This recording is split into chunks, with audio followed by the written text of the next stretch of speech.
You guys ready? Game on. First thing, we put the seat belt on. Okay, latches, no frays, no cracks, no damage. Start the engine.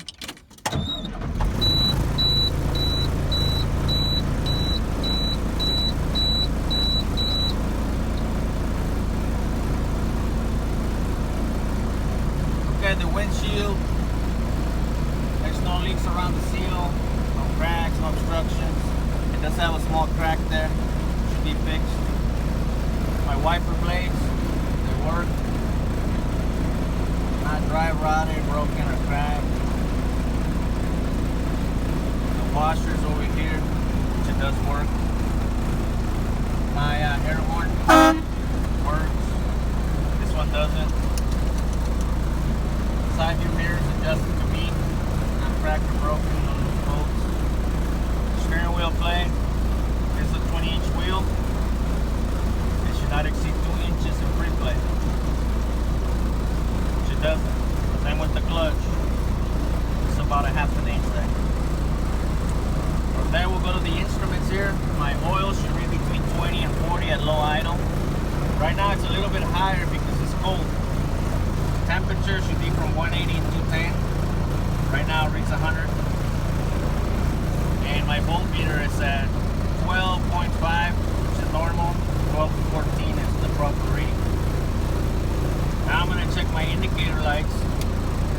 I can see my left turn indicator here. Right turn indicator. Four-way flashers indicator. Okay. Turn the lights on for the high beams.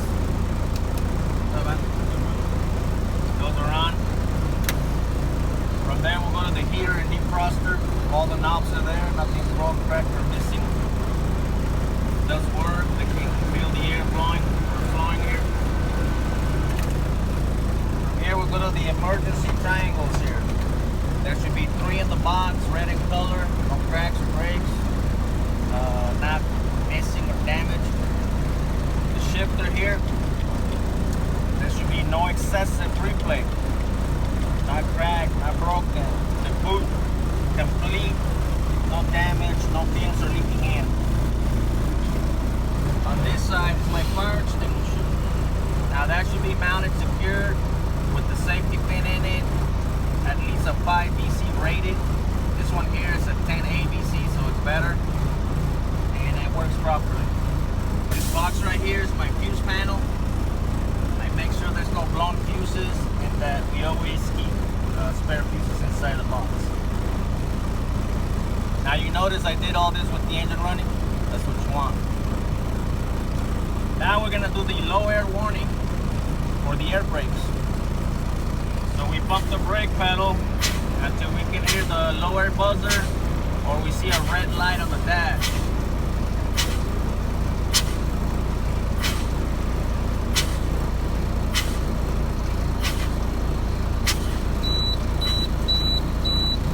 Like 75 for both primary and secondary, which is good. The range is from 55 to 75.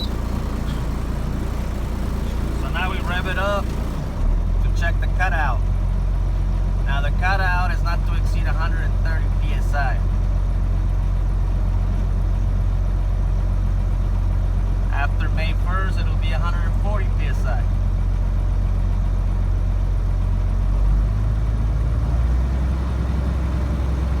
Doesn't matter how high you idle, or as long as the compressor's working from 100 to 140, you're okay.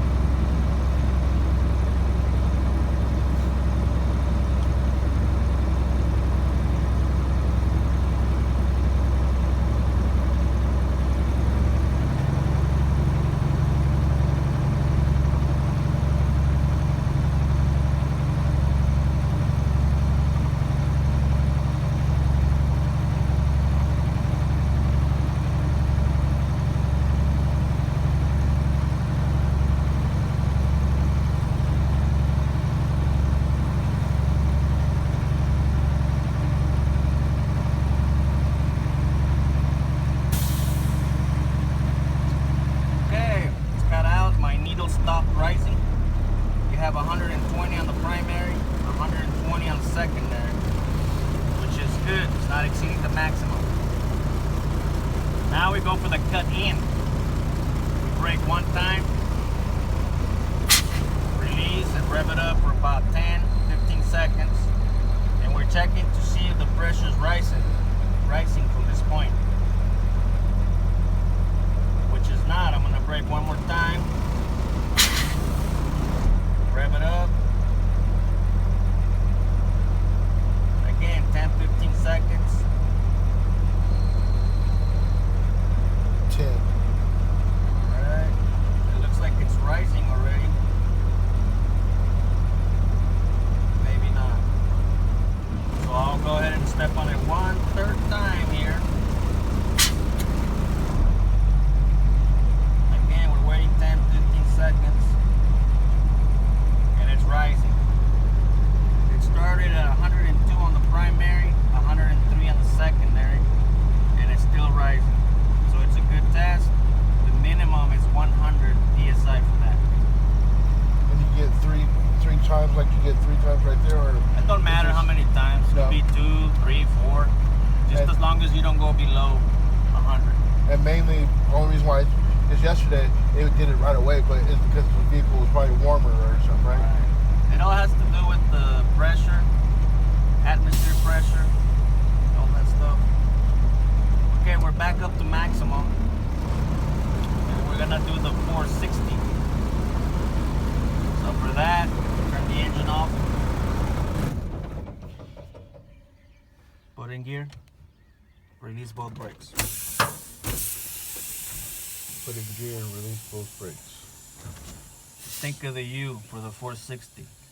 We need maximum air, engine off, in gear, brakes off. Okay? So we're waiting for the pressure to stabilize. It looks stable. We apply the brake, hold it down.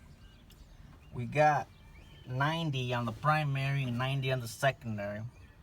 And we'll start the timer. 60 seconds. It should not lose any more than 4 psi.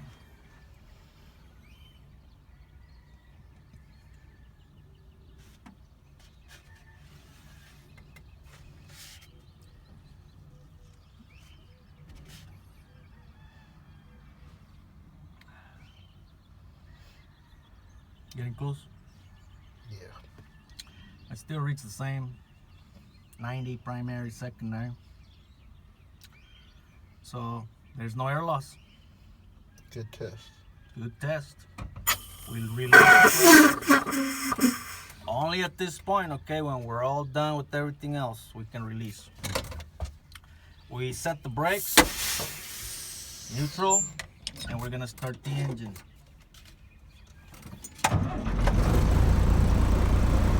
Okay, parking brake check, which is the yellow one. We release the trailer brake. Put it in gear and see if it moves, which it doesn't.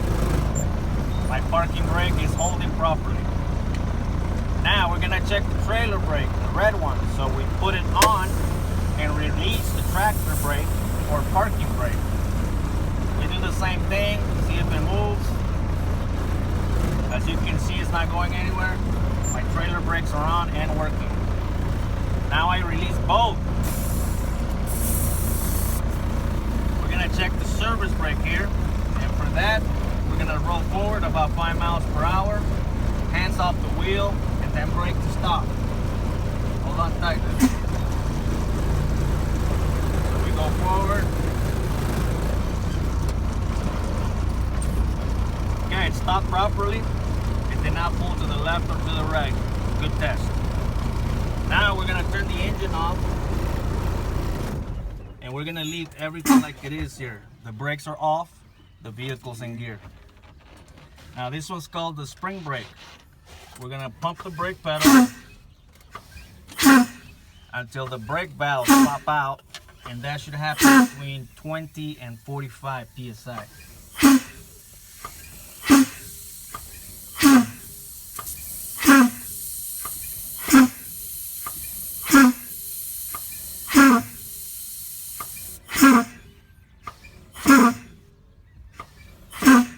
notice how slow I'm doing this? That's the way you want to do it.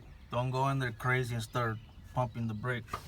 You gotta give it time to react to the difference in pressure.